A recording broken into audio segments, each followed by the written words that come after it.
देशवासियों, एक बार फिर संविधान के पन्नों पर सवालिया निशान उठ रहे हैं। राष्ट्रपति द्रौपदी मुर्मू ने सुप्रीम कोर्ट से 14 ऐसे सवाल पूछे हैं जो देश की नींव, हमारे संविधान की बुनियाद को हिलाकर रख देंगे। ये सवाल नहीं बल्कि चुनौती है उन ताकतों को जो संविधान की आरडीडीएच में देश को कमजोर करने का षड्यंत्र रच रहे हैं। क्या राज्यपाल कठपुतली है? क्या राष्ट्रपति के अधिकारों का हनन हो रहा है?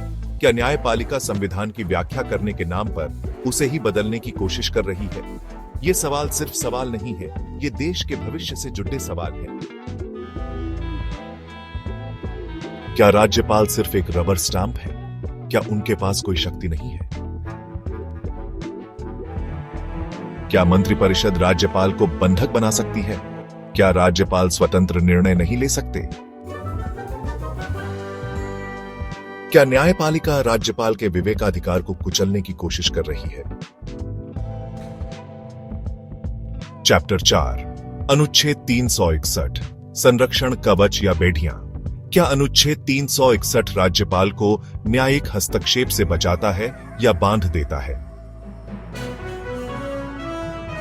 चैप्टर 5 समय सीमा कौन तय करेगा? क्या न्यायपालिका संविधान से ऊपर है? क्या वो राष्ट्रपति और राज्यपाल को समय सीमा दे सकती है?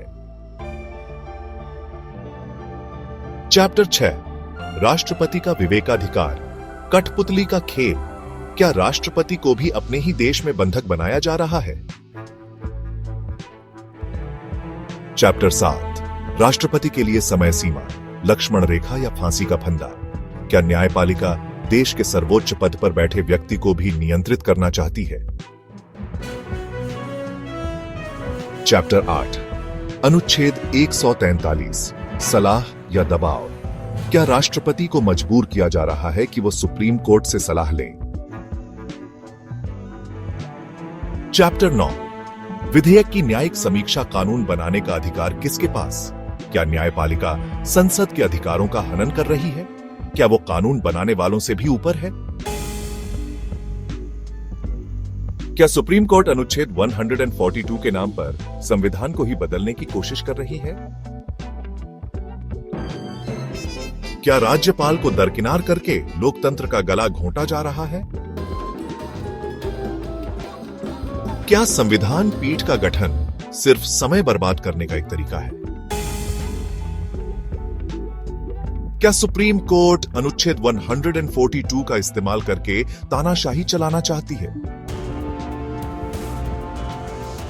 क्या अनुच्छेद 131 केंद्र और राज्यों के बीच टकराव पैदा करने का जरिया बन गया है?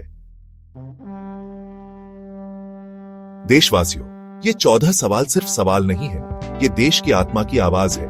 ये सवाल उन ताकतों को बेनकाब करने के लिए हैं जो संविधान की आरडीआच में देश को कमजोर करना चाहते हैं। सुप्रीम कोर्ट को इन सवालों का जवाब देना होगा। देश को गुमराह करने वालों को बेनकाब करना होगा। अब समय आ गया है कि देश की जनता सच